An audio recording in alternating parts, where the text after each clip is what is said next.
किसान भाइयों, हम बात करने वाले हैं धान के तना छेदक की। धान की फसल में तना छेदक का इतना प्रकोप बढ़ गया है कि इसका कंट्रोल करने हेवी से हेवी डोज हमको रिजल्ट नहीं दे पा रहे हैं और धान की फसल पर जो तना छेदक है यह 60 से 70% पैदावार को प्रभावित कर सकता है। दोस्तों, हम बात करते हैं धान में तना छेदक की।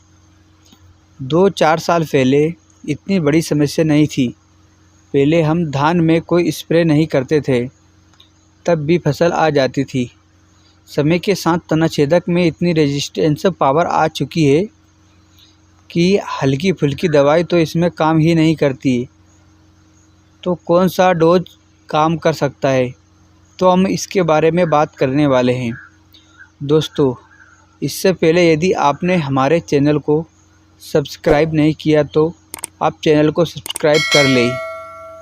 दोस्तों, बात करने वाले हैं धान में तना छेदक की लाइफ साइकिल की, जो कि बहुत ही जल्दी कंप्लीट कर लेता है। यह जो तना छेदक है, तना छेदक की लाइफ साइकिल की बात करें तो हम सबसे पहले तितली जैसा होता है, जिसे हम पतंगा भी कह सकते हैं। यह पतंगा धान की फसल पर अंडा देता है और अंडा बनता है लार्वा, जिसे हम सुंडी कहते हैं। दोस्तों, यह इल्ली ही हमारी फसल पर सबसे ज़्यादा नुकसान करती है।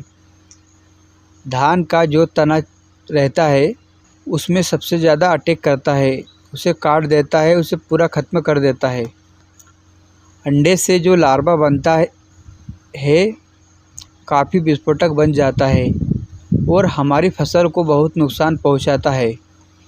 और लार्वा के बाद तना छेदक प्यूपा बन जाता है और प्यूपा बहुत ही कठोर कवच में रहता है और इसमें कोई सी भी दवाई काम नहीं करती और प्यूपा फिर से पतंगा बन जाता है और यह जो लाइफ साइकिल है वह चलती रहती है। और इसका ज़्यादा प्रकोप अगस्त और अक्टूबर के महीने में एकाएक बढ़ जाता है। धान के समय में यह अपनी लाइफ साइकिल 1.5 से 2 महीने में कंप्लीट कर लेता है। धान की फसल की हम बात करें तो पतंगा और प्यूपा स्टेज को कंट्रोल करने के लिए हमारे पसीने छूट जाते हैं, क्योंकि आप दवा डालेंगे पतंगा उड़ जाएगा। हम इसे अंडा और लार्वा स्टेज पर कंट्रोल कर सकते हैं। इसमें इतनी ज़िद्दी पावर आ गई है कि आपको सही समय पर कंट्रोल करना पड़ता है, नहीं तो आपसे यह कंट्रोल नहीं हो पाएगा। और यदि आप अच्छे कॉम्बिनेशन का प्रयोग करते हैं तो अच्छे रिजल्ट मिल पाएंगे।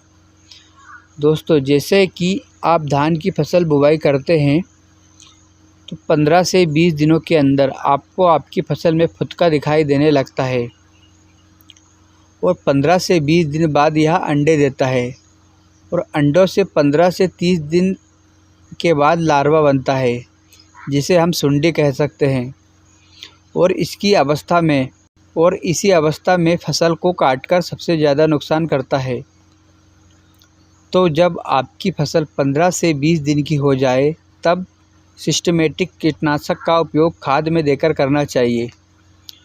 और तना छेदक को कंट्रोल करने के लिए 3 कॉम्बिनेशन ही अच्छे काम करने वाले हैं।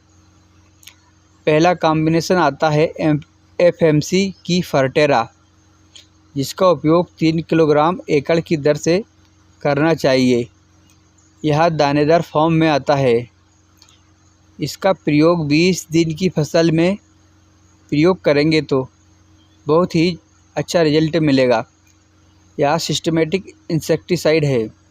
यह 4 किलोग्राम फर्टेरा 900 रुपये के आसपास मिलता है। और दूसरा कॉम्बिनेशन है सिजेंटा कंपनी का वर्टागो, जो कि अभी तक का सबसे बेस्ट कॉम्बिनेशन है, जो इसको पौधों की जड़ों के पास देना चाहिए, जो कि जड़ से पूरे पौधे में जाकर सुंडी को कंट्रोल करता है। यह एकड़ में 2.5 किलोग्राम डलता है और 950 रुपये का आता है। इसमें 2 टेक्निकल आते हैं।